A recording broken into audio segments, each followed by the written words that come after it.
Everyone, मी doctor Janvi. आज 8 मार्च म्हणजे जागतिक महिला दिन। तर सगळ्यांना हॅपी विमेन्स डे, महिला दिनाच्या खूप खूप शुभेच्छा। आज मी खूप इम्पॉर्टंट टॉपिक आणला आहे महिला दिनाच्या निमित्त, की आपण HPV वॅक्सिन घेतलं पाहिजे का। आजकालच्या न्यूजमध्ये पण आपण खूप ऐकतोय, गव्हर्नमेंटने पण सांगितलंय, तर आपण खरंच HPV वॅक्सिन घेतलं पाहिजे का, त्याचे काही साईड इफेक्ट्स आहेत का, त्याने कोणता रोग होतो का, किंवा HPV वॅक्सिन बॉडीमध्ये काय काम करतं, हे किती डोस घेतले पाहिजेत, हे कोणत्या वयाला घेतले पाहिजेत, हे मी सगळ्याची उत्तरं तुम्हाला या व्हिडिओमध्ये देणार आहे। त्यामुळे हा व्हिडिओ शेवटपर्यंत बघा, लाईक करा, शेअर करा आणि सबस्क्राईब करायला विसरू नका। सगळ्यात पहिला प्रश्न की HPV म्हणजे काय। तर HPV म्हणजे ह्यूमन पॅपिलोमा व्हायरस। हा एक व्हायरस आहे जो सर्वायकल कॅन्सर होण्याचे जास्त चान्सेस त्याच्यामुळे असतात, HPV मुळे असतात। तर आपल्या इंडियामध्ये सेकंड लार्जेस्ट कॅन्सर जो आहे तो सर्वायकल कॅन्सर आहे। त्यासाठी आपल्या गव्हर्नमेंटने हे वॅक्सिन काढलेलं आहे। कारण आजपर्यंत बघितलं तर 60 to 70% ऑफ केसेस या सर्वायकल कॅन्सरच्या मिळालेल्या आहेत। जवळजवळ 1,23,000 to 1,27,000 केसेस ॲन्युअली आपल्याला सर्वायकल कॅन्सरच्या मिळतात। म्हणजे 1,23,000 ते 1,27,000 केसेस आपल्याला सर्वायकल कॅन्सरच्या मिळालेल्या आहेत। हे इतकं बघताच आपल्या गव्हर्नमेंटनी आपल्याला प्रिव्हेन्शनसाठी एक काळजी घेण्यासाठी आपलं हे वॅक्सिन घ्यायचं आहे असं सांगितलेलं आहे। तर सर्वायकल कॅन्सर म्हणजे त्याचे काय काय सिम्पटम्स असतात, सर्विक्सचे कॅन्सरचे काय काय सिम्पटम्स असतात हे मी तुम्हाला आता सांगते। तुम्हाला माहिती आहे की मी कोणताही स्टडी न करता मी कोणता व्हिडिओ बनवत नाही। तुम्ही आत्ता पण पूर्ण स्टडी करूनच तुमच्याबरोबर व्हिडिओ करत आहे किंवा मी सांगत आहे। मी या आधीचे व्हिडिओ पण प्रॉपर स्टडी करूनच केले आहेत। ज्यांनी माझे व्हिडिओ आधीचे पण नाही बघितले तर मग मी लिंक देईल डिस्क्रिप्शन बॉक्समध्ये, तर माझे आधीचे पण व्हिडिओ बघून घ्या। तर आता आपला टॉपिक आहे सर्वायकल कॅन्सर। तर सर्वायकल कॅन्सर म्हणजे काय, गर्भाशयाच्या मुखाचा कर्करोग। आता गर्भाशयाच्या मुखाचा म्हणजे कशाचा, तर ओपनिंगचा कॅन्सर होणार म्हणजेच सर्वायकल कॅन्सर। तर याच्यात घाबरण्याचं काही एक कारण नाही आहे।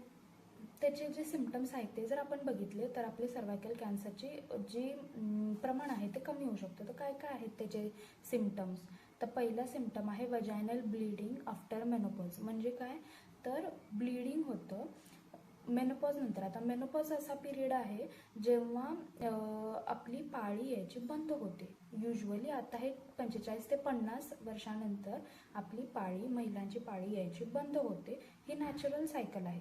पण मेनोपॉज झाल्यानंतर सुद्धा जर थोड्या महिन्यांनी किंवा थोड्या वर्षांनी जर ब्लीडिंग होत असेल, 5 दिवस, 6 दिवस, 7 दिवस मेनोपॉज नंतर, तर आपण थोडं लक्ष दिलं पाहिजे, थोडं आपण स्कॅनिंग वगैरे करून घेतलं पाहिजे। दुसरा सिम्पटम आहे की longer menstrual bleeding. Usually longer menstrual bleeding म्हणजे काय, तर युजली आपली जी मेन्स्ट्रुएशन आहे, आपलं जी पिरियड आहे, पाळी आहे, ती 5 ते 7 दिवस चालते। मिनिमम आपली 2 ते 3 दिवस चालली पाहिजे।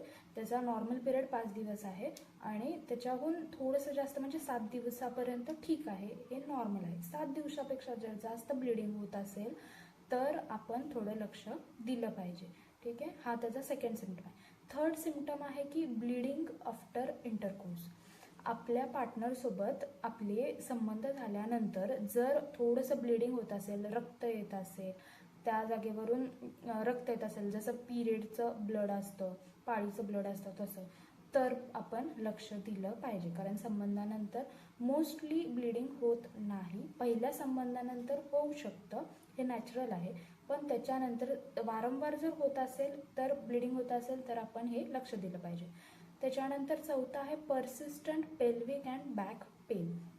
तर persistent pelvic and back pain म्हणजे काय, सतत कंबर दुखतीये, पाठ दुखतीये, किंवा लोअर ॲब्डोमेन म्हणजे पोटाचा जो ओटी भाग आहे, आपण म्हणतो ओटी पोट जे म्हणतो, ते सतत दुखत आहे, खूप क्रॅम्प्स येत आहेत। पिरियड्सच्या वेळी नाही म्हणत आहे मी, इतर वेळी म्हणत आहे, तर आपण हे लक्ष दिलं पाहिजे। हां, पिरियड्सच्या वेळी येत आहे तरी आपण ते लक्ष दिलं पाहिजे, कारण खूप अति क्रॅम्प्स येणं पण चांगलं नसतं, पेन्स नसणं हे पण चांगलं नसतं. सो आपण दोन्हीसाठी आपण जर तसे काही सिम्टम्स असतील तर आपण गायनेकला लगेच कन्सल्ट केलं पाहिजे. त्याच्यानंतरचा सिम्टम आहे पेन ड्युरिंग युरिनेशन. जेव्हा आपण वॉशरूमला जातो तेव्हा जर पेन होत असेल तर किंवा युरिन पास करताना जर पेन होत असेल तरी आपण डॉक्टरला हे दाखवलं पाहिजे.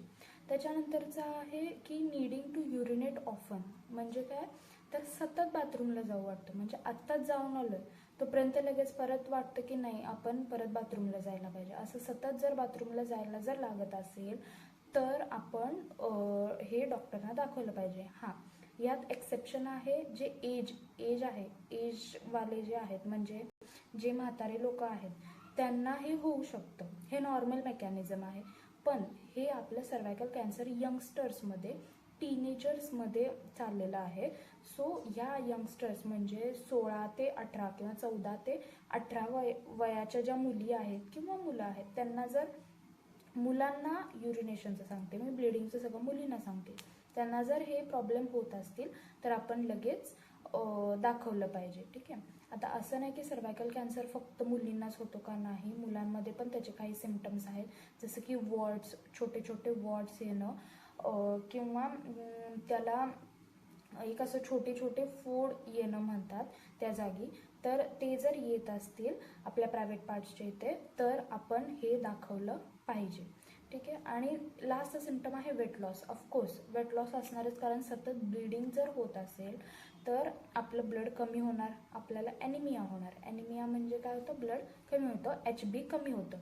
HB कमी झाल्यामुळे वेट लॉस होतंच.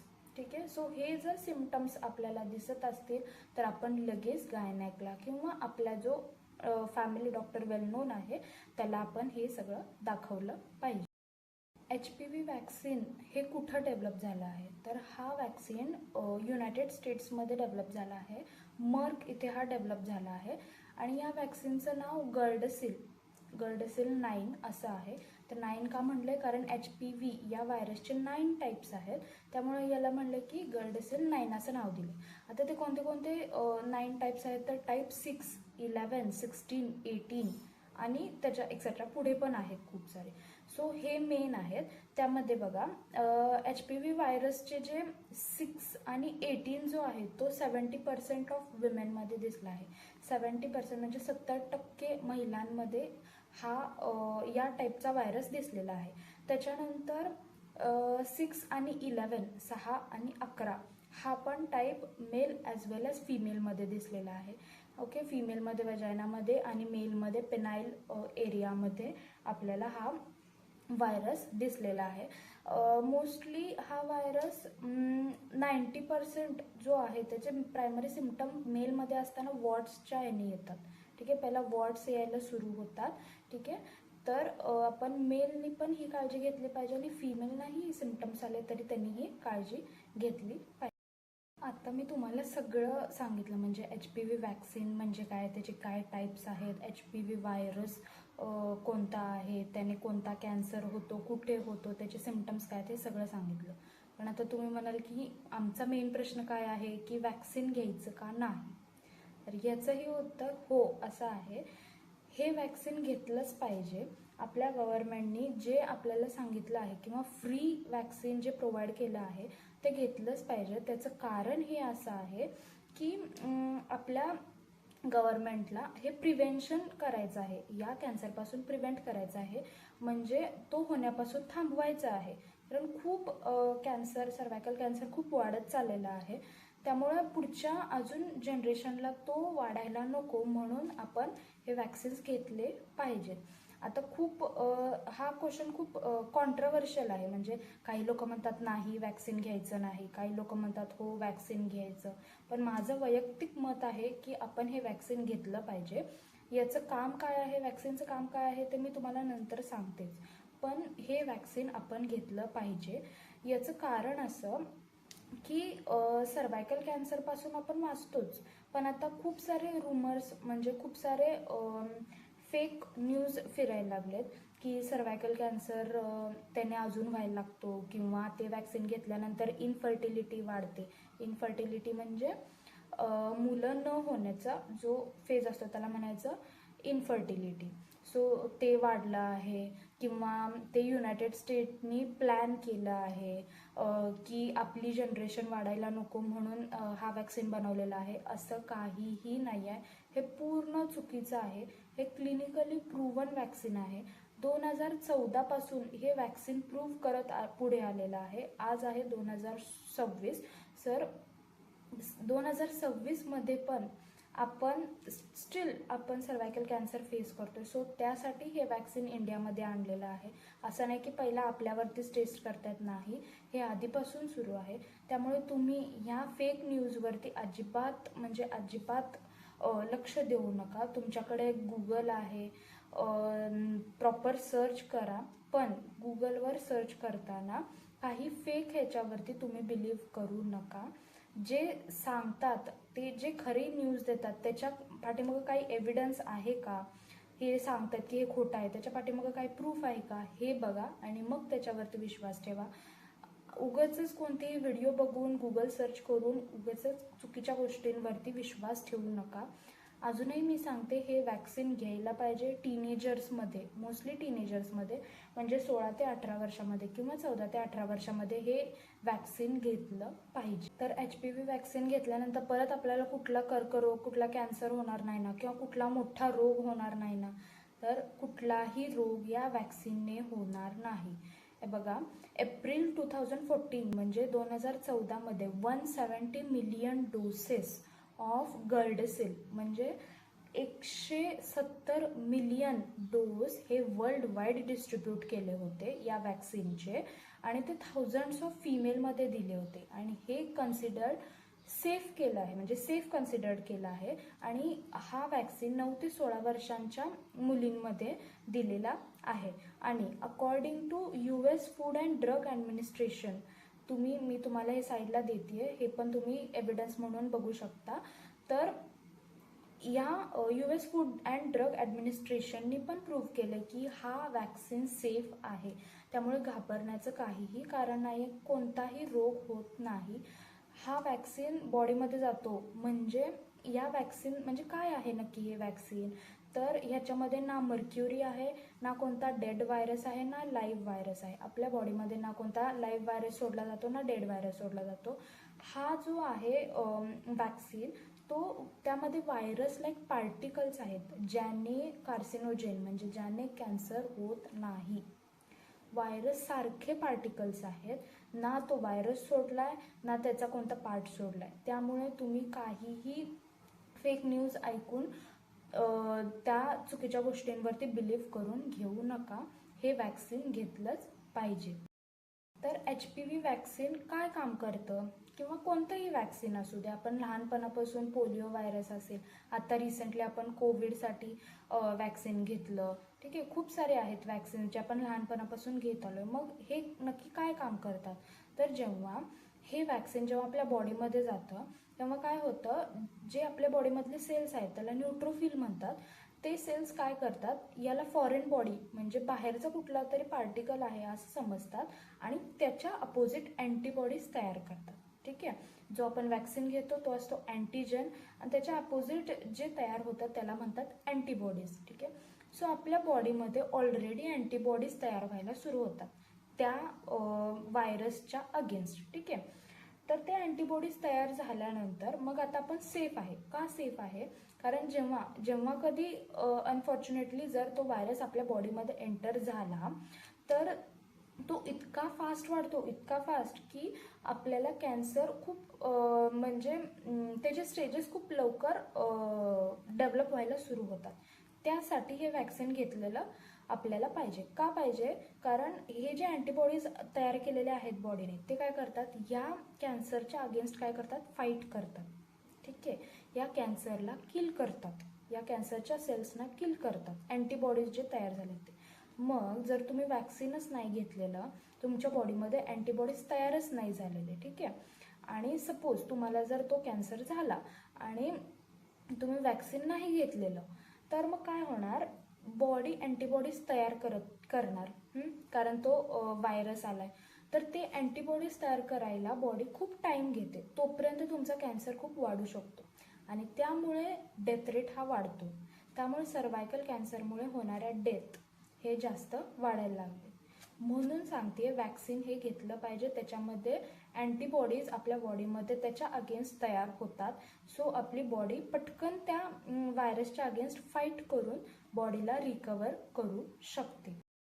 आता HPV वॅक्सिनने काही साईड इफेक्ट्स होतात का? तर साईड इफेक्ट्स म्हणण्यापेक्षा त्या वॅक्सिनचे काही इफेक्ट्स आहेत ते होतात. काय होतं तर फीवर असू शकतं, आपल्याला ताप येऊ शकतो, पेन ज्या जागी इंजेक्शन दिलं ते दुखू शकतं, एक अर्धा तास वगैरे.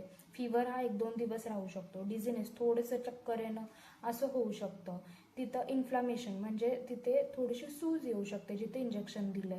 याचा अर्थ असा नाही की ते आपल्याला डेंजरस आहे किंवा हजार्डस आहे. नाही, आपल्या बॉडीला ते डेंजरस नाही. कोणताही फॉरेन बॉडी आपल्या बॉडीमध्ये गेला, फॉरेन बॉडी म्हणजे कोणताही बाहेरचा पार्टिकल आपल्या बॉडीमध्ये गेला तर बॉडी अशीच रिॲक्ट करते. ठीक आहे. सो म्हणजे कोणताही पार्टिकल जर आपल्या बॉडीमध्ये गेला तर पहिला आपल्याला ताप येतो, मग तिथं रेडनेस येतो, मग रॅश येते अंगावरती. ठीक आहे. मग तो भाग गरम होतो. ठीक आहे. आणि मग तो भाग सुजतो. सो कोणत्याही फॉरेन बॉडी जर आपल्या बॉडीमध्ये एंटर झालं त्याला मॅच व्हायला थोडा टाईम लागतो. त्यामुळे हे सायन्स येऊ शकतात. हे सायन्स आहेत. हे साईड इफेक्ट्स असं नाही म्हणता येणार. हे काही काळासाठी राहतात, नंतर हे निघून जातात.